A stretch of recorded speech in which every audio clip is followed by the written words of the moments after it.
السلام علیکم ویورز، آپ دیکھ رہے ہیں پروگرام جائزہ اور میں ہوں آپ کے ساتھ امیر عباس۔ 2016 کی پاکستانی سیاست کی سب سے بڑی خبر بن چکی ہے مصطفیٰ کمال صاحب کی پریس کانفرنس۔ 2013 سے پاکستانی سیاسی منظرنامے سے اور خاص طور پر متحدہ قومی موومنٹ کی سیاسی پلیٹ فارم سے غیر متحرک ہونے والے مصطفیٰ کمال، جنہوں نے پاکستان میں نہ صرف پاکستان بلکہ پاکستان سے باہر بھی نیک نامی حاصل کی تھی جب وہ 2005 سے لے کر 2009 تک میئر رہے، اور مصطفیٰ کمال کو لوگ مصطفیٰ کدال کہنا شروع ہو گئے تھے اور کہا جاتا ہے کہ انہوں نے اتنا کام کروایا تھا، کوئی 34-35 انڈر پاسز اور فلائی اوورز کی انہوں نے تعمیر کی تھی۔ 5 سال کے عرصے میں 2496 ترقیاتی منصوبے مکمل کرائے۔ 2012 میں وہ سینیٹر منتخب ہوئے اور پھر 2013 میں سینٹ سے وہ باہر چلے گئے پاکستان سے، کچھ عرصہ تک وہ غیر متحرک رہے۔ 2014 میں انہوں نے سینٹ کی نشست سے استعفیٰ دے دیا اور اب وہ دوبارہ پاکستان پہنچے۔ آج صبح 4 بجے ایک غیر ملکی ایئر لائن کی پرواز EA604 سے، اور اس کے بعد آج انہوں نے جو 3:30 بجے پریس کانفرنس کی، جس نے متحدہ قومی موومنٹ کی سیاست کو، ان کے مستقبل کو کافی حد تک ڈینٹ ڈالا ہے۔ اس کو کس طرح سے ایم کیو ایم ریکور کر سکتی ہے، ایم کیو ایم کا مستقبل کیا ہوگا، اور یہ جو الزامات ہیں کیا یہ صرف سہولت مرزا کے الزامات کی طرح الزامات ہی رہیں گے، یا یہ کسی چارج شیٹ میں بھی میٹیریلائز ہو سکتے ہیں، ٹرانسلیٹ ہو سکتے ہیں۔ میرے ساتھ جو آنریبل پینل موجود ہے، آپ سے تعارف کروا دوں۔ Ahmad Raza Kasuri sahab, senior advocate supreme court, thank you so much sir. Tariq Pirzada sahab, senior political analyst ہیں، thank you so much sir آپ کا بھی۔ اور فیصل عزیز خان صاحب، سینئر صحافی، تجزیہ نگار، اور خاص طور پر کراچی کی سیاست پر بڑی گہری نگاہ رکھتے ہیں، ہمارے ساتھ موجود ہیں۔ اور ایئر مارشل ریٹائرڈ شاہد لطیف صاحب بھی ہمیں ویڈیو لنک پہ جوائن کر رہے ہیں۔ میں اگر سب سے پہلے آپ کو سنواؤں کہ جو الزامات مصطفیٰ کمال صاحب نے لگائے الطاف حسین صاحب کے اوپر اور ایم کیو ایم کے اوپر، اور خاص طور پر جو انہوں نے اپنی پارٹی کے اندر لوگوں کے حوالے سے بات کی، اور جو انہوں نے مہاجروں کو اور اردو بولنے والوں کو ایڈریس کیا، اور انہوں نے کہا کہ لوگ بیچارے انوسنٹ ہیں اور ان کو کس طرح سے استعمال کیا جاتا ہے۔ ذرا سنیے مصطفیٰ کمال کیا کہہ رہے ہیں۔ ہم تہذیب یافتہ لوگ کمیونٹی تھی، یہ تہذیب یافتہ کمیونٹی تھی، بد تہذیب ہو گئی آج 30 سالوں میں۔ تعلیم ہمارا زیور تھا، ہم تعلیم یافتہ لوگ تھے، جاہل ہو گئے 30 سالوں میں۔ آج شہر میں تہذیب تمدن ہم سے، اس پاکستان میں لوگ ہم سے سیکھتے تھے۔ یہ کمیونٹی محب وطن کمیونٹی تھی، راک ایجنٹ ہو گئی آج۔ رائٹ جی، فیصل، عرصہ ہو گیا ہے کراچی سے آپ بلانگ کرتے ہیں، کراچی میں رہتے ہیں، اس میں کوئی شک نہیں کہ اردو سپیکنگ ہے، یا جو مہاجر کمیونٹی جب پاکستان میں آئی تھی تو چونکہ جس موجودہ پاکستان میں ہم موجود ہیں، یہاں پہ اگریرین سوسائٹی تھی، وہ پڑھے لکھے لوگ تھے، اس میں کوئی شک نہیں جو کہہ رہے ہیں مصطفیٰ کمال ایک حد تک کہ تہذیب یافتہ لوگ تھے اور لوگ ان سے سیکھنا چاہتے تھے۔ یہ جو اگلا حصہ ہے کہ ہم را کے ایجنٹ بن گئے، کتنی صداقت ہے اس میں؟ اب یہ تو الزام ہے، اور یہ الزام میرا خیال ہے ایم کیو ایم کے اوپر کافی عرصے سے لگتا آ رہا ہے۔ مختلف سیاستدان، ان کی پارٹی کے پرانے لوگ یہ لگاتے رہیں۔ اب یہ تو ہماری تحقیقاتی ادارے ہیں، وہ اس کو ثابت کریں کہ یہ الزام کتنا درست ہے۔ کوئی ایسی نئی بات مجھے مصطفیٰ کمال کی گفتگو سے نہیں لگی، سوائے اس کے کہ جو میں ڈھونڈتا رہا اور آج سفر میں تھا، لوگوں سے بات کی، تو اندازہ یہ ہوا کہ وہ بہت جلد بازی میں نظر آئے۔ یہ الزام جو وہ لے کر آئے 3 سالوں کے بعد، آپ اگر ہم دیکھیں مصطفیٰ کمال کے کریڈٹس، ان کی ایم کیو ایم کی پروڈکٹ ہے نا مصطفیٰ کمال، تو اگر 5 سال ہم ان دونوں صاحبان کو دیکھیں، انیس قائم خانی کو اور مصطفیٰ کمال کو، تو ایک وقت میں یہ ان 5 سالوں کے اندر پاورفل ترین لوگ رہے ہیں کراچی کے، نہ صرف کراچی بلکہ متحدہ قومی موومنٹ کے۔ وہ سینئر ڈپٹی کنوینر تھے قائم خانی صاحب، یہ میئر تھے، مشرف صاحب ان کے مطلب رابطہ پاورفل ترین لوگ تھے۔ اچھا، اب جب انہوں نے یہ ڈیلیور کیا اس وقت بھی یہ را کے ساتھ متحدہ قومی موومنٹ تھی، ان کی یہی رائے تھی؟ کیا اس وقت جب یہ کام کر رہے تھے تب بھی ایم کیو ایم کے ورکرز اور الطاف حسین سے متعلق جو انہوں نے گفتگو فرمائی، اس وقت بھی الطاف حسین یہی کرتے تھے جب انہوں نے ڈیلیور کیا؟ کیا جب تک بھی الطاف حسین یہ سارے کام کرواتے رہے، اور پچھلے الیکشن میں مشرف کے بعد والے الیکشن میں اگر آپ دیکھیں گے تو جو اتحادی جماعتیں تھیں مخلوط حکومت میں، مسلم لیگ قاف تھی، فنکشنل لیگ تھی، اے این پی تھی اور ایم کیو ایم تھی، اگر آپ ان پارٹیز کے ریزلٹس کو دیکھیں گے تو صرف میرا خیال ہے ایم کیو ایم ہی اپنی سیٹس بچانے میں کامیاب رہی، ادروائز تو ساری کے ساری سیٹس بے نظیر بھٹو کی شہادت کے بعد پیپلز پارٹی کے پاس چلی گئی، کچھ پیپلز ان کے نون کے پاس رہی، باقی ایم کیو ایم اپنے آپ کو سیو کرنے میں رہی۔ تو یہ جو رزلٹ تھا وہ قائم خانی اس وقت ڈپٹی کنوینر تھے، اور اگر آپ دیکھیں گے سینیریو تو یہ تو لیڈ کرتے رہے ایک ٹائم میں. جو ریزلٹ اورینٹڈ ٹائم ہے متحدہ قومی موومنٹ کا, اس کی دونوں کمانڈ, پارٹی کی کمانڈ انیس قائم خانی کے پاس, ڈیلیوری میئرشپ مصطفیٰ کمال کے پاس. تو اب یہ لیکن آج میں ویسے وہ روئے اور آنکھیں ان کی آنسوں سے بھری ہوئی تھیں, اور وہ شاید یہ احساس کر رہے تھے اور لوگوں کو احساس دلا رہے تھے کہ وہ بہت پچھتا رہے ہیں, اور وہ سمجھاتے رہے الطاف بھائی کو, سب کچھ کرتے رہے کہ چیزیں ٹھیک کریں, ڈیلیور کریں, لیکن شاید وہ ان کی باتوں میں نہیں آ رہے تھے. میں ذرا اس کو سولت مرزا کے ساتھ لنک کروں گا, کیونکہ یہ دو بڑے breakthrough M Q M کے حوالے سے سمجھے جا رہے تھے. سب سے پہلے آپ کو سنواتے ہیں مصطفیٰ کمال صاحب نے جو کہا, اس کو ذرا لنک کرتے ہیں سولت مرزا صاحب سے. جو بچہ اپنے باپ کو 1992 میں 10 سال کا بچہ اپنے باپ کو دفنا رہا تھا, آج وہ 35 سال کا, 20-25 سالوں میں 35 سال کا, 30-35 سال کا ہو گیا, آج اس کے 5-7 سال کے بچہ اس کو دفنا رہے ہیں. یعنی ایم کیو ایم نے اور الطاف حسین صاحب نے مبینہ طور پر کس طرح سے استعمال کیا مہاجروں کو اور اردو بولنے والوں کے سینٹیمنٹس کو. اسی طرح کی بات جو ہے وہ سولت مرزا نے بھی کہی تھی, اب ذرا وہ سنیے. حقوق کے نام پہ, نظریات کے نام پہ, قومیت کے نام پہ ہم لوگوں کو مطلب برین واش کر کے کام کرواتے رہے, کام کرتے رہے, اور جب ہم لوگوں کی ضرورت پوری ہو گئی تو ہم لوگوں کو ٹیشو کی طرح ضائع کر دیا گیا. رائٹ, اب ذرا ایک اور کلپ سنیے مصطفیٰ کمال صاحب کا, وہ کیا فرما رہے ہیں. الطاف صاحب کو کسی ایک کارکن کی فکر نہیں ہے. الطاف حسین صاحب کو میں دعوے کے ساتھ کہتا ہوں, اردو بولنے والوں میں تم سے مخاطب ہوں, کسی ایک مہاجر کی فکر نہیں ہے, کسی ایک انسان کی فکر نہیں ہے. جب کسی کارکن کی لاش کو پہ سیاست کرنی ہو, پوائنٹ اسکورنگ کرنی ہو, اس کا لاشا جو ہے جنا گراؤنڈ میں رکھ کر اس کے اوپر جو ہے مرثیہ پڑھ لیا جاتا ہے. اس کے بعد, اس سے پہلے, اس کے بعد سینکڑوں لوگ مر جائیں آگے پیچھے. اگر پوائنٹ اسکور نہیں کرنا تو بس جلدی جلدی دفناؤ. رائٹ جی, طارق پیرزادہ صاحب, سر استعمال کیا ایم کیو ایم نے, سولت مرزا بھی وہی بات کر رہے ہیں, مصطفیٰ کمال بھی وہی بات کر رہے ہیں لوگوں کو. بات یہ ہے امیر عباس کہ میں نے آج تقریباً 2.25 گھنٹے کی اس پریس کانفرنس کا ایک حرف سنا ہے. اس میں کوئی شبہ نہیں ہے کہ خاص طور پر اس کا وہ حصہ جو آپ کے کلپ میں شامل تھا کہ ایم کیو ایم نے 2 نسلوں کو, مہاجروں کی 2 نسلوں کو, خود بھی کہا مصطفیٰ کمال, میں انہی کا ذکر کر رہا ہوں, 2 نسلوں کو ضائع کر دیا ہے. اچھا, وہ اتنی کنوکشن, اتنے یقین, اتنی قوت, اتنی لہجے کی صداقت کے ساتھ انہوں نے بات کہی, آنسوں میں ڈوب کے, کہ اس پہ یقین نہ کرنا ایک عام آدمی کے لیے جو بقایا پاکستان میں موجود ہے, اگر وہ ایم کیو ایم کا بالکل پیروکار نہیں ہے تو وہ اس کے لیے یقین کرنے کے علاوہ چارہ نہیں ہے.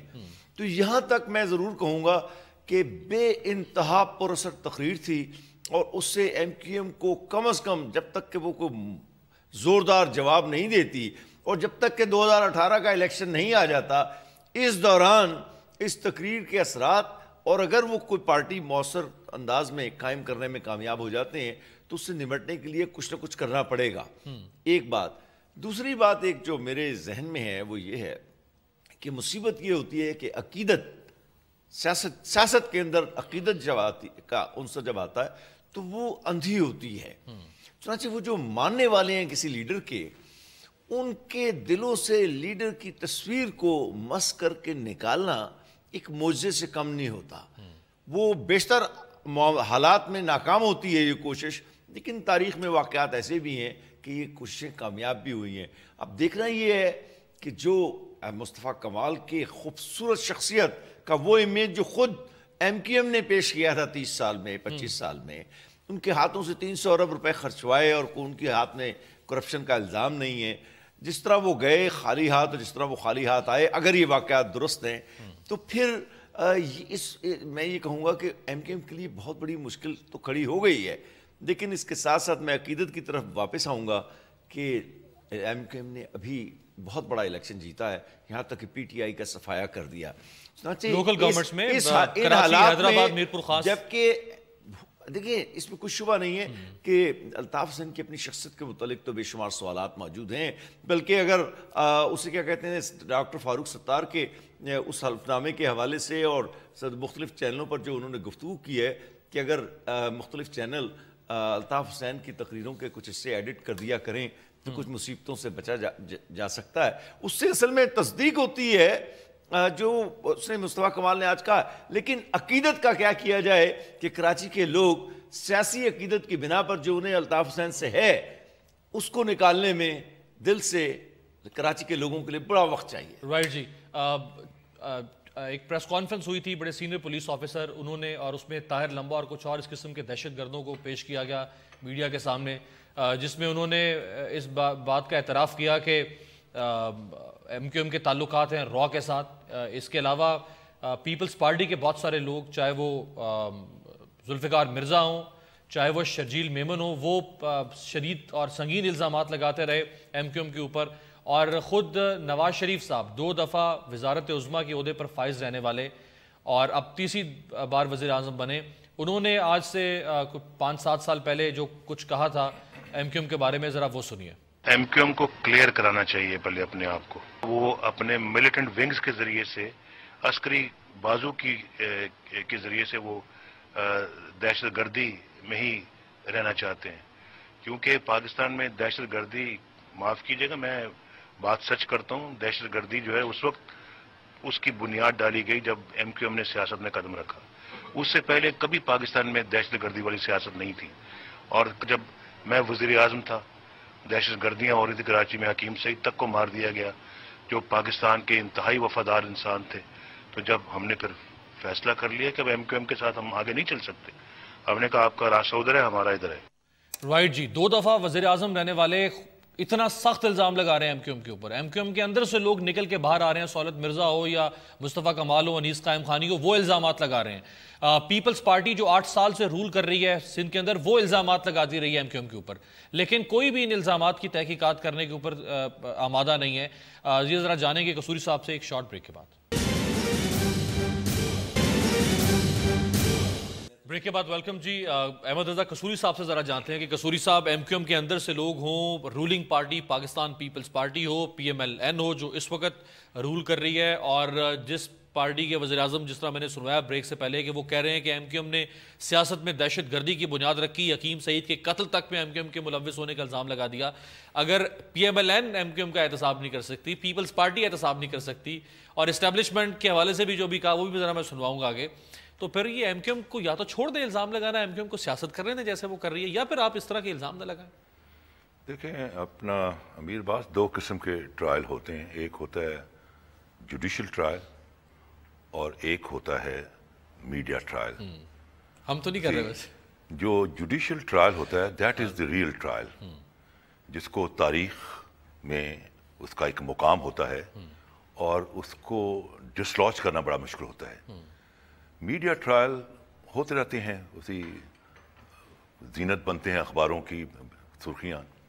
دیکھیں بات یہ ہے کہ جو اردو اسپیکنگ کمیونٹی ہے, it's a very powerful community of this country. Karachi کو انہوں نے, ان کی جو کنٹریبیوشن ہے انڈسٹری میں ہے, تعلیم میں ہے, فزیکل ورلڈ میں ہے, بیوروکریسی میں ہے, پالیٹکس میں ہے. اب اس کمیونٹی کو لاک سٹاک اینڈ بیرل آپ یہ کہہ دیں کہ بھائی یہ لوگ پاکستان سے محبت نہیں کرتے یا ان کے لائلٹی پر شک و شبہات ہیں, that's a very serious offense to city. اگر you have a evidence then take it to the court of law. دیکھیں بات یہ ہے کہ میں تاریخ کا طالب علم ہوں, مجھے جب میں تاریخ پر نگاہ ڈالتا ہوں تو مجھے نظر یہ آتا ہے کہ جب پنجاب, ہم لوگ پاکستان کے بڑے ماموں بنتے ہیں پنجابی, جب پنجاب کے اندر یونینس پارٹی تھی کہ جو دعا کر رہی تھی کہ ابھی انگریز بہادر 100 سال اور رہے, تو کے پی کے اندر تھی کانگریسائٹس جو کہ partition of the sub content کے خلاف تھے. صرف ایک سندھ میں منورٹی مسلم لیگ گورنمنٹ تھی, اینڈ بلوچستان میں there was no system.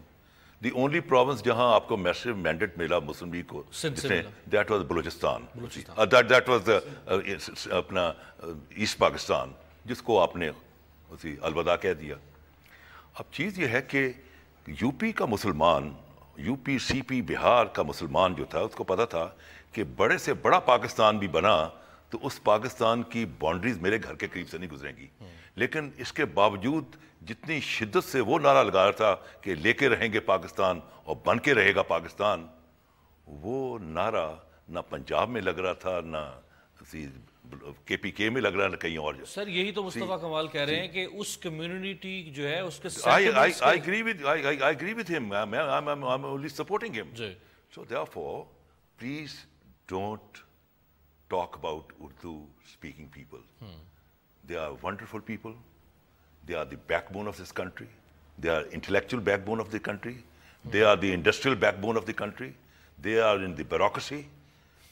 Don't ایک جنرل قسم کی سویپنگ اسٹیٹمنٹ مت دیں. اگر آپ کے کسی انڈیویجولس کین بی رانگ, اگر انڈیویجولس کے خلاف آپ کے پاس سالڈ ایویڈنس ہے, please take them to the court of law, get them self convicted either on the high treason or whatever, but don't address the community as a whole. اور وہ دیکھیں اس نے بڑی شدت جذبات سے کہا کہ کیا ہمارے بزرگ جنہوں نے پاکستان بنایا کیا آج وہ راک ایجنٹ ہیں, کیا وہ پیدا ہوتے ہی they were murderers. So these are very serious allegations. اور میں یہ سمجھتا ہوں کہ اس کا بجائے ایک پولیٹیکل جواب دینے کے MQM کو, جیسے کہ ہم لاء میں دیتے ہیں جب دعویٰ آتا ہے, اس نے دعویٰ کیا ہے, اس کا پیراوائز کمنٹ دے, اس طرح سے تو نہیں آ سکتا, پیراوائز کمنٹ دے, ایک ایک کا جواب دے. باقی جو ہے وربوسٹی اور یوزنگ ریٹورک میں اس سے نہیں ہوگا. They have their roots in Karachi, ان کا پولیٹیکل پوزیشن بھی بڑی اسٹرانگ ہے, بٹ انفارچونیٹلی ان کا جو امیج جو ہے وہ ایک ٹارنش ہو رہا ہے, and that is their responsibility کہ اس امیج کو واش کریں. رائٹ جی, in the large interest of this country. Shahid Latif sahab کے پاس چلتے ہیں, اور اسٹیبلشمنٹ کے حوالے سے اور را کے جو تعلقات ہیں MQM کے ساتھ, یا MQM کے تعلقات جو را کے ساتھ ہیں, کون یہ اس تعلق کے بارے میں جانتا ہے؟ مصطفیٰ کمال سے سنتے ہیں. پاکستان کے بچے کو, ایک پارٹی کو, پاکستان کی موجودہ اسٹیبلشمنٹ کو, پاکستان کی سابقہ اسٹیبلشمنٹ, موجودہ گورنمنٹس کو, پاکستان کی سابقہ گورنمنٹس کو, سب کو یہ پتا ہے کہ الطاف حسین صاحب کے را سے تعلقات ہیں. رائٹ, شاہد لطیف صاحب, سر بچے کو چھوڑ دیں, اگر اس کو معلوم بھی ہوگا, عوام کو معلوم بھی ہے, تو عوام تو کسی کا احتساب نہیں کر سکتی. اگر ہم فارن انسٹنس سیاستدانوں کو بھی اگنور کر دیں, کیونکہ سیاستدانوں پر تو پہلے یہ الزام ہے نا کہ مخبوکہ کرتے ہیں, مفاہمت کرتے ہیں, جمہوریت کا کارڈ دکھا کے, اور پس پردہ ان کی مفاہمت ہوتی ہے. سوال تو سر اسٹیبلشمنٹ کے بارے میں کرنا چاہیے کہ اگر اسٹیبلشمنٹ بھی جانتی, موجودہ اسٹیبلشمنٹ بھی بقول مصطفیٰ کمال کے, اور سابقہ اسٹیبلشمنٹ بھی, تو اسٹیبلشمنٹ جو ہے جس کے اوپر لوگوں کو اعتماد ہے کہ وہ کبھی بھی ملک کے خلاف نہیں سوچ سکتی ہے, تو پھر اسٹیبلشمنٹ کیوں خاموش ہے سر 20-22 سال سے اگر یہ کھیل کھیلا جا رہا ہے؟ دیکھیں جی, آج جو بھی الزامات لگائے گئے ہیں وہ نہایت سنگین ہیں, پہلی بات.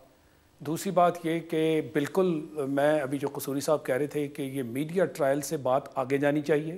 ماضی میں بھی یہی ہوتا رہا کہ اس طرح کے بیانات دینے کے بعد اس سے کوئی چیز حاصل نہ کی جا سکی, کیونکہ اس کو لیگل پلیٹ فارم پہ کوئی نہیں لے کر گیا.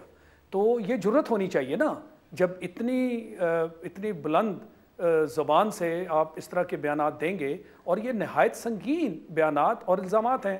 یعنی آپ تو غداری کی بات کر رہے ہیں نا, آپ کہتے ہیں جی کہ را کے ایجنٹ ہیں, را سے پچھلے 20 یا 22 سال سے فنڈنگ لیتے رہے. یہ جو آپ نے خاص مجھ سے سوال کیا اسٹیبلشمنٹ والا, میں سمجھتا ہوں کہ اس کی بھی چھان بین ہونی چاہیے کہ واقعی یہ جو سارے معاملات ہیں اگر اسٹیبلشمنٹ کے بھی نالج میں تھے تو اس پر چپ کیوں سادھی گئی. مگر آپ کو یہ بھی بات ماننا ہوگی کہ ان ساری چیزوں کا تعلق اصل میں آپ کی جوڈیشری سے ہے. آپ کا جو جوڈیشل سسٹم ہے اس کے اندر اتنے سکم ہیں. مثلا میں آپ کو ابھی یاد کرا دیتا ہوں, آپ کو میمو گیٹ یاد ہوگا کہ میمو گیٹ کا جو اصل جو مجرم پھر ثابت ہوئے, آپ کے وہ جو ایکس ایمبیسڈر ہیں US جو آج بھی وہاں بیٹھے ہوئے ہیں, تو یہ ان کے یہاں سے جانے کے 15 دن بعد کہا گیا کہ جی یہ غداری کے مرتکب ہوئے. تو کیا یہ نہیں معلوم تھا جوڈیشری کو اس وقت سپریم کورٹ میں کہ جی ان کے نام پر تو غداری کا الزام جو ہے وہ لگنے والا ہے, تو کیوں جانے دیا, اس کو چھوڑ دیا گیا. ابھی ریسنٹ پاسٹ میں آپ دیکھ لیجئے کہ آپ سہولت مرزا کے بیانات دیکھ لیجئے, آج عزیر بلوچ کے بیانات دیکھ لیجئے, اب آج جو الزامات لگائے گئے وہ بھی اب اس کا حصہ بن گئے, اور یہ بہت ہی سنگین الزامات ہیں. پھر جوڈیشری خود سر سوری فار انٹرپشن سر، جو سولت مرزا کے الزامات تھے ان کے اوپر ایک جے آئی ٹی بنی، اس جے آئی ٹی نے if I am not wrong تو بابر غوری صاحب کے اوپر بڑے سنگین الزامات لگائے سولت مرزا نے، اس جے آئی ٹی نے بابر غوری کو کلیئر کر دیا. اب J I T law enforcement agencies کے لوگوں پر بنی ہوئی تھی نا سر، تو کورٹ میں تو معاملہ بعد میں جاتا ہے، پہلے انویسٹیگیشن پروسیکیوشن، یہ دونوں چیزیں تو اسٹیٹ کے پاس ہیں، لا انفورسمنٹ ایجنسیز مل کے یہ سب کام کر رہی ہوتی ہیں. اس پہ بھی میری بات سن لیں. آپ مجھے یہ بتائیے کہ یہ جو بلدیہ ٹاؤن والا قصہ تھا، پہلی جے آئی ٹی کا کیا رزلٹ تھا؟ جو ماڈل ٹاؤن کا قصہ تھا اس میں پہلی جے آئی ٹی کا کیا رزلٹ تھا؟ پھر سیکنڈ جے آئی ٹی نے اس کے اپوزٹ رزلٹ دیا یا نہیں؟ اس کیس میں بھی سیکنڈ جے آئی ٹی نے اپوزٹ رزلٹ دیا یا نہیں؟ تو ہم کس چیز کو مانیں، کس بات پہ یقین کریں؟ یہ جے آئی ٹیز مذاق بن گئی ہیں. لہٰذا میں یہ سمجھتا ہوں کہ سپریم کورٹ آف پاکستان جو کہ سب سے بڑی اتھارٹی ہے جوڈیشل سسٹم میں، یہ اس کا فرض بنتا ہے کہ اگر لوگوں کا اعتماد بحال کرنا ہے تو وہ پھر سامنے آئیں. کیا سو موٹوز چھوٹی چھوٹی باتوں پہ نہیں ہوتے رہے؟ تو جہاں قوم کی، ملک کی بقا کے مسائل ہوں، سلامتی کے مسائل ہوں، کیا وہ یہ اس چیز کے مستحق نہیں ہیں کہ ان پر کھلم کھلا جو ہے وہ تحقیق کی جائے، اس کی چھان بین کی جائے؟ ایسا کیوں نہیں ہوتا؟ میں یہ سمجھتا ہوں کہ جب تک ان معاملات کو آپ سیریسلی پکڑ کر چھان بین نہیں کریں گے، اور یہ ذمہ داری ان لوگوں کی ہے جنہوں نے یہ بات چیت کی ہے، اگر وہ خود دروازہ نہیں کھٹکھٹاتے عدالتوں کا، تو کیا عدالت کا فرض نہیں بنتا کہ ان ساری باتوں پہ انہیں طلب کیا جائے، سو موٹو لیا جائے، چھان بین کی جائے، اس کا فیصلہ کیا جائے، تاکہ یہ ونس اینڈ فار آل جو تماشا بنا ہوا ہے اس ملک میں کہ اتنی بڑی بڑی، آپ یہ بتائیے کہ سپریم کورٹ نے خود ہی کراچی میں جو ان کا اسپیشل بینچ بنا تھا آج سے چند سال پہلے، اس میں انہوں نے اپنی آبزرویشن نہیں دی تھی کہ یہ جو سیاسی پارٹیاں ہیں ان کے عسکری ونگ ہیں، انہوں نے دہشت گردی کی ہے. بالکل افتخار چودھری صاحب کے دور میں تو اس کا کیا فالو اپ ہوا؟ میں اس لیے کہہ رہا ہوں کہ ہمارا جوڈیشری کا ریکارڈ بہت ہی کمزور ہے اور بہت ہی سوالیہ نشانات ہیں. چلے ایک مجھے بریک، میں ذرا فیصل صاحب اور طارق پر جانتا ہوں کہ جوڈیشری جو ہے وہ تو اس نے جو فیصلہ دینا ہوتا ہے، امپریشن یہ ہے، قصوری صاحب بہتر بتا سکتے ہیں، کہ وہ تو انویسٹیگیشن، پروسیکیوشن، پولیس، اسٹیٹ کی ول اگر ہوگی تو یہ سب چیزیں جب جوڈیشری کے پاس جائیں گی، جب وٹنس کو پروٹیکشن ملے گی اور وہ جوڈیشری کے پاس جا کے سچ بولے گا، جب ایویڈنس جوڈیشری کے سامنے رکھا جائے گا، تو پھر جوڈیشری اس کے اوپر کو فیصلہ کر سکے گی. جوڈیشری خود سے کس طرح سے ایکٹیویزم دکھاتے ہوئے فیصلہ کر سکتی ہے. اگر یہی کیس جو ہے، اب جب تک اس کو اسٹیٹ نہیں لے کر جائے گی جوڈیشری کے پاس، تو جوڈیشری کیسے فیصلہ کر سکتی ہے؟ ایک بریک سے واپس آتے ہیں. بریک کے بعد ویلکم جی. فیصل صاحب، خود الطاف حسین صاحب نے فرمایا تھا کہ جی لوگ ہمارے جو ہیں وہ چائنا کٹنگ میں ملوث ہیں. یہ الطاف حسین صاحب نے خود فرمایا تھا آج سے 7 مہینے پہلے. لوگ جو ہیں وہ پلاٹ میں، اور تنظیم جو ہے اس کا سٹرکچر خراب ہو چکا ہوا ہے. یہ خود ایک طرح سے الطاف حسین صاحب نے کنفیشن کی تھی. اور جو باتیں مصطفیٰ کمال نے کی ہیں، تو اس کا مطلب ہے پارٹی کے اندر یہ باتیں تو اٹھنا شروع ہو گئی تھی کہ پارٹی جو ہے اس مینیفیسٹو سے ہٹ چکی ہے جو آج سے 30 سال پہلے شروع کیا گیا تھا. بالکل ٹھیک بات ہے. الطاف حسین صاحب نے یہ بات مانی تھی. اس وقت مصطفیٰ کمال میئر تھے، ان کی لیڈرشپ کے اندر یہ چائنا کٹنگ والے معاملات ہوئے ہیں، تو اس کو بالکل ہونا چاہیے. سو موٹو والی بات اس سے پہلے چل رہی تھی، کورٹس کی طرف آنے کی بات ہو رہی تھی کہ اگر اتنے بڑے بڑی چیزیں ہوتی ہیں اور میڈیا ٹرائلز ہوتے ہیں تو کیا کبھی اس کا کوئی مجموعی حل نکلے گا، یا بس ایسے ٹرائل ہوگا، اس کے بعد ایک اور ٹرائل ہوگا. عزیر آیا، پیپلز پارٹی کے خلاف ٹرائل ہو گیا. فلانے صاحب آئے، پھانسی پہ چڑھنے سے پہلے ان کا ایک ویڈیو کلپ آ گیا، MQM کے خلاف ٹرائل ہو گیا. تو اب یہ نیا ٹرائل چل رہا ہے، یا اس کو ہم لے جائیں گے کنکلوڈ کر کے؟ واقعی کوئی میسج دینا چاہیے 2 نسلوں کو. اگر ٹچی بات ہے کہ اردو بولنے والوں کی 2 نسلیں تباہ ہو گئی، مصطفیٰ کمال کا یہ جملہ پورے پاکستانیوں نے فیل کیا ہے، اور یہ واقعی ایک بہت سنجیدہ معاملہ ہے. اس کو کیا لے کر جائیں گے جوڈیشری کی طرف؟ میں ایک چھوٹی سی ایگزامپل دینا چاہتا ہوں. 10 مہینے پہلے کیس رجسٹرڈ ہوتا ہے اس ملک میں، ایک کمپنی بند کر دی جاتی ہے ایگزٹ. 7,000 لوگ اس میں کام کر رہے ہوتے ہیں، 3,000 لوگ اس کی ایک اور کمپنی ہوتی ہے بول اس میں کام کر رہے ہوتے ہیں. FIA درج ہوتی ہے، FIA درج کرتی ہے، کمپنیز دونوں بند کر دیتی ہے، 10,000 لوگوں کو بے روزگار کر دیتی ہے. ضمانت کا کیس 26 مرتبہ ہائی کورٹ میں ڈیٹس پڑھاتے آگے جاتی ہے. 6 ججز ان 10 مہینوں میں کیس کو سنتے ہیں، اور پھر جب کنکلوڈ ہونے لگتا ہے تو جج صاحبان کہتے ہیں ناٹ بیفور می. تو آپ ہم اپیل کر رہے ہیں کہ کنکلوڈ کیا جائے جوڈیشل سسٹم. وہ تو کہہ رہے ہیں میڈیا ٹرائل، میں کہہ رہا ہوں انصاف عدالتوں سے نہیں مل رہا. آپ اس کے لیے کوئی اور ایمرجنسی نافذ کریں انصاف دینے کے لیے، نیشنل ایکشن پلان لے کر آئیں، نیشنل ایکشن پلان میں شامل کریں انصاف دینے کے لیے. بھائی اس طرح کی چیزوں کو، یہ مطلب یہ بہت سنجیدہ معاملہ ہے کہ اگر ہم اٹھائیں اس والے معاملے کو، مصطفیٰ کمال کی انٹری کو، اور مصطفیٰ کمال کی انٹری کو اٹھا کے آپ کراچی میں رکھیں، ایک بے چینی تو پیدا ہو گئی نا. رینجرز نے آج جو موڈ بنایا، ایک خوف کا عالم تھا. کیا کوئی ایسی کوئی صورت ہے کہ مصطفیٰ کمال کے ساتھ لوگ نکل آئیں گے؟ کیا کوئی خون خرابہ ہو جائے گا؟ اس طرح کا انوائرمنٹ 2-4 گھنٹے رہا، سپلٹ ہو جائے گی. یہ بھی الطاف حسین نے کہا ہے کہ اسلام آباد میں ایک نئی ایم کیو بننے جا رہی ہے. وہ انہوں نے بہت پہلے کہا تھا. اب پوائنٹ یہ ہے کہ بھائی اس کو کنکلوڈ کرنے کے لیے کون آگے آئے گا؟ سو موٹو ایکشن ہوگا اس کے اوپر، کوئی ایگزیکٹو پاورز ہوں گے. میاں صاحب نے پہلے گفتگو کی تھی، کیا وہ اس کے اوپر آئیں گے؟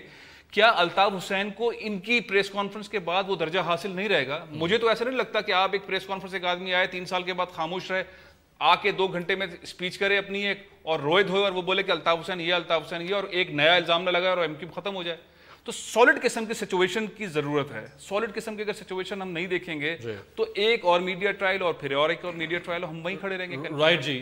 ذرا طارق پیرزادہ صاحب کو سنواتے ہیں جو الزامات براہ راست الطاف صاحب کے اوپر لگائے مصطفیٰ کمال صاحب نے. ایک تو پارٹی کی طرز سیاست، رابطہ کمیٹی کا کردار، پارٹی کا سیاست میں کردار، اور ایک براہ راست الزامات جو ایم کیو ایم کے قائد کے اوپر لگے، وہ کیا تھا جی؟ کیا یہاں سے فطر زکوٰۃ کے صرف پیسے جمع کر کے پراپرٹی بنانے کے لیے ہمیں چیزوں کو، ہمیں پراپرٹیز اور شراب کے پیسے بھیجنے جمع کر کے، یہ ہے مقصد؟ کیا کھالوں کے پیسے جمع کر کے اربوں روپے کی پراپرٹی بنوانی ہے لندن میں، کینیڈا میں، امریکہ میں الطاف صاحب کے اور ان کے خاندان والوں کی؟ کیا دبئی میں اربوں روپے کی پراپرٹی بنوانی ہے الطاف صاحب کے ان کے خاندان والوں کی؟ پہلے تو رات میں تقریر نہیں ہوتی تھی کثرت شراب نوشی کی وجہ سے. اب جو ہے وہ دن اور رات میں کوئی فرق ہی نہیں رہ گیا. اب ہفتوں کا جو ہے وہ ٹینیور ختم ہی نہیں ہوتا. کرمنلز کو بلا کر وہاں پر جو ہے وہ لوگوں سے بدتمیزی، ذمہ داروں سے بدتمیزی کرائی گئی، باقاعدہ کروائی گئی. الطاف صاحب کا غصہ ٹھنڈا نہیں ہو رہا تھا کہ یہ 8 لاکھ ووٹ کیسے پڑے پی ٹی آئی کو اور یہ خواتین مظاہرہ کیوں کر رہی ہیں. رائٹ سر، یہ تو کانوں سے دھوئیں نکال دینے والے کس قسم کی گفتگو ہے یہ؟ میں یہ بات پہلے کہہ چکا ہوں. کیا ہوگا؟ یہ چیزیں ایسے ختم ہونے والی تو نہیں ہے. یہ اتنی زوردار کارپیٹ کے نیچے تو نہیں پھینک سکتے. اتنی زوردار پریس کانفرنس تھی کہ یقین کرنے کے علاوہ کوئی چارہ نہیں ہے.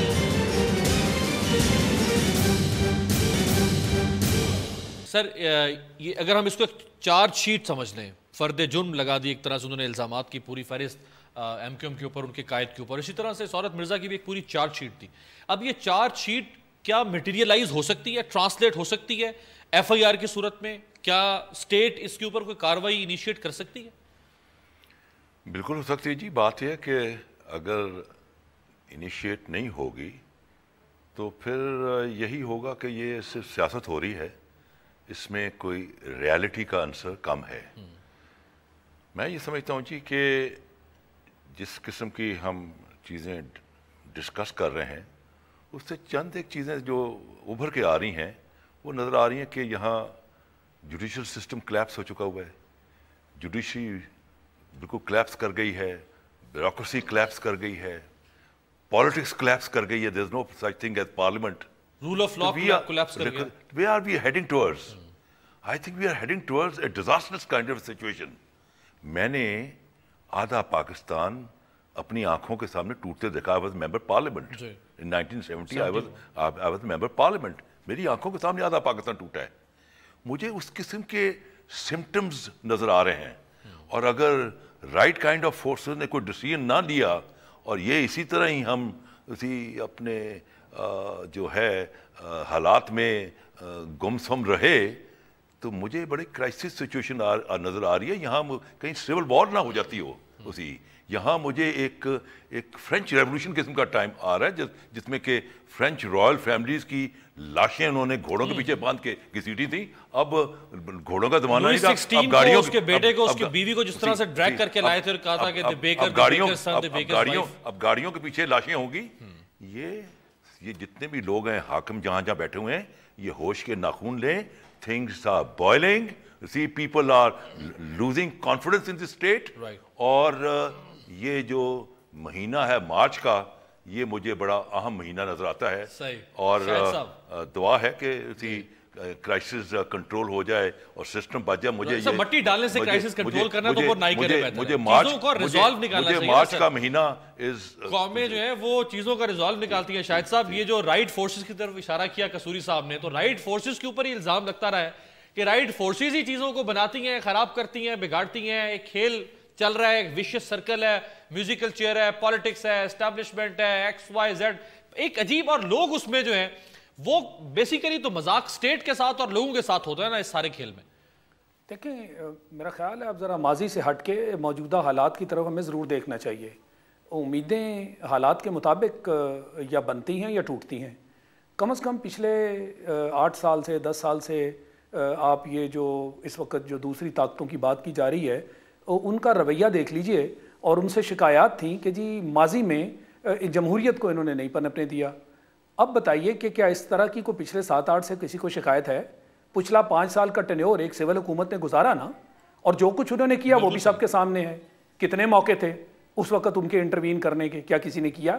کیا ان کو فل انڈیپینڈنس نہیں دیا گیا؟ اب 3 سال سے جو کچھ ہو رہا ہے وہ بھی آپ کے سامنے ہے. کیا فل انڈیپینڈنس نہیں ہے؟ مگر اس کے ساتھ ساتھ جو بہت ایک بہت خاص بات جو رونما ہوئی ہے وہ یہ ہے کہ جب سے یہ دہشت گردی اور کرپشن کے خلاف یہی فورسز میدان میں آئی ہیں, آپ دیکھیے کہ تب سے معاملات جو ہیں وہ کتنی سدھارنے کی کوشش جو ہے وہ کی جا رہی ہے. اور اگر آج بھی ان کے خلاف کچھ ایسی چیزیں رہیں کہ یہ سدھارنے والے معاملات کو روکنے کے لیے, روڑے اٹکانے کے لیے اگر کام کیے گئے, تو پھر میں سمجھتا ہوں کہ یہ اس ملک کے لیے ٹھیک نہیں ہوگا. یہ پھر سے کہیں ایسا معاملہ نہ آ جائے. اب لوگوں کا بھی آپ دیکھ لیجئے کہ وہ کتنے اس وقت مایوس ہیں جوڈیشری سے, کہ اگر بازار میں بھی کسی چور کو پکڑا جاتا ہے تو لوگ اس کو اسی جگہ پر جان سے مار دینے کی کوشش کرتے ہیں. خود ہی سزا دیں, عدالت سے نہیں ملے گی. وہ عدالت سے نہیں سزا کی توقع رکھتے. یعنی یہ حالات ہو گئے کہ آپ کی جو عدالتیں ہیں ان پر اعتبار اٹھ گیا, پولیس سے پہلے ہی اعتبار اٹھا ہوا ہے. تو جب اس طرح لا اینڈ آرڈر سچویشن جس ملک میں ایسے ہو جائے, اور پھر جو اتنے بڑے بڑے سنگین جس طرح کی آج باتیں ہوئی ہیں جس میں ملک کی غداری کھل کر نظر آ رہی, میں یہ نہیں کہہ رہا کہ کسی کو ہم غدار کہہ دیں, مگر کیا اس کو ثابت کرنا ہے یا نہیں, یا اس کے خلاف ثابت ہونا چاہیے, یا اگر واقعی ایسے حالات ہیں. پہلے تو ایک جس کو ہم نے غدار کہا, وہ تو اس وقت وہ جو بات اب کر رہے تھے حسین حقانی صاحب کی, وہ تو CIA کے اس وقت ایڈوائزر ہیں, اور وہاں بیٹھ کے پاکستان کے خلاف سٹیٹمنٹس دے رہے ہیں. 8 F-16 جو ہیں وہ ان کو نظر آ رہے ہیں کہ اس سے پاکستان اور انڈیا کی جنگ ہو جائے گی. یعنی اس شخص کو دیکھیے جس کا تعلق نہیں ہے ڈیفنس کے ساتھ, جس کو ڈیفنس کی الف بے کا نہیں پتا, وہ اتنے بڑے بڑے بیانات دے رہے ہیں. اس کو اس چیز کی اجازت دے دی گئی. اس ملک کے لیے یہ بہت نقصان دہ ہے. تھینک یو سو مچ سر, بہت بہت شکریہ. تمام ذمہ داری ہے جوڈیشری بات کی ہے. تو سپریم کورٹ کے جج جسٹس عظمت سعید صاحب نے ایک کیس کے ریمارکس دیتے ہوئے کہا ہے کہ خیانت اور کرپشن جو ہے وہ پاکستان میں اب کوئی بڑا جرم نہیں رہا. یہ ایپیکس کورٹ کے جج کہہ رہے ہیں جسٹس عظمت صاحب. اور اسی طرح سے سپریم کورٹ نے ایک اور کیس میں اپنی آبزرویشن میں کہا ہے کہ کروڑوں روپے میں تھانہ بھی بک رہا ہے اور کروڑوں روپے میں تھانے دار بھی بک رہا ہے. سو یہ apex court of the country کہہ رہی ہے. تو جوڈیشری کی حالت اور نیچے ایگزیکٹو اور پولیس اور لا انفورسمنٹ ایجنسیز, سو کس سے جو ہے وہ منصفی طلب کریں لوگ, اور کس طرح سے حالات بہتر سم کی طرف بڑھتے جائیں. لیکن آفٹر آل جو کچھ کہا مصطفیٰ کمال نے وہ ابھی تک تو صرف الزام ہی ہے, اور جب تک وہ جس طرح کہتے ہیں کہ انوسینٹ انٹل پروون گلٹی, جب تک جرم ثابت نہیں ہوتا تب تک تو MQM جو ہے وہ بلو آئیڈ بوائے ہوگی کورٹ کی, کیونکہ جو ایکیوزڈ ہوتا ہے اس کو blue eyed boy of the justice کہا جاتا ہے. Thank you so much. آپ سے ملاقات ہوگی اب پیر کے روز. دیکھتے رہیے گا جائزہ.